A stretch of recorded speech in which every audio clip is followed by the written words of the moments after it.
बिस्मिल्लाहिर्रहमानिर्रहीम। अस्सलाम वालेकुम। मैं हूं सनाली और आपके साथ इंस्टेंट चिकन कढ़ाई की रेसिपी शेयर करूंगी। बहुत ही टेस्टी ये कढ़ाई बनके तैयार होती है और चंद मिनटों में हम इसे बना के तैयार कर सकते हैं। बहुत इजी और क्विक मेथड से बहुत सी टिप्स आपके साथ शेयर करूंगी। इसकी स्मेल को किस तरह से ख़त्म करना है और इस चिकन के अंदर एक बहुत ही टेस्टी सा फ्लेवर लेकर आना है। कढ़ाई हमारी अच्छी मसालेदार बन के तैयार होगी और 20 मिनट में जो है आप ये कढ़ाई बना के तैयार कर सकते हैं। अगर पहली दफ़ा बनाएंगे तो तब भी इतनी ही टेस्टी बन के तैयार होगी। सबसे पहले हमने 700 ग्राम हमारे पास चिकन है और इसे अच्छे से वॉश कर लिया था। 1 कप हम इसमें दही शामिल कर देंगे। दही को पहले अच्छी तरह से फेंट लेना है। 1 टीस्पून नमक शामिल कर दिया है। 1 टीस्पून लाल मिर्च पाउडर, हाफ टी स्पून हल्दी पाउडर, 1 टीस्पून खुश्क धनिया पाउडर, 1/4 टीस्पून कुटी हुई लाल मिर्च, इससे बहुत ही अच्छा फ्लेवर आएगा।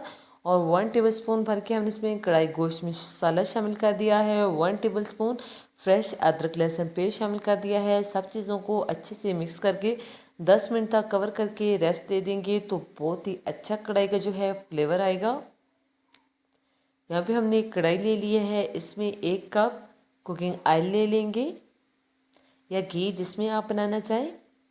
और ये मैरिनेटेड चिकन जो हमने रखा हुआ था वो इसमें शामिल कर देंगे।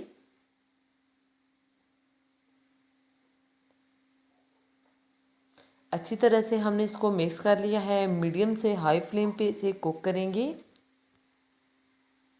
ऊपर से हमने इसको कवर कर दिया है। दही का पानी खुश्क होने तक हमने इसको पकाना है ताकि चिकन अच्छे से टेंडर हो जाए। साथ साथ जो है आपने चम्मच चलाते रहना है ताकि चिकन जो है वो नीचे लगे ना। पानी ड्राई हो चुका है, ऑयल सेपरेट हो चुका था। इसमें 3 बड़े टमाटर का पेस्ट हमने शामिल कर दिया है। इससे जो है इसकी बहुत ही ज़बरदस्त सी ग्रेवी तैयार होती है अगर आप पेस्ट शामिल करें तो।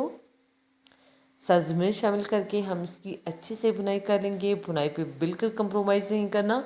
जितनी अच्छी बुनाई करेंगे इतनी अच्छी जो है चिकन कढ़ाई बनके तैयार होगी।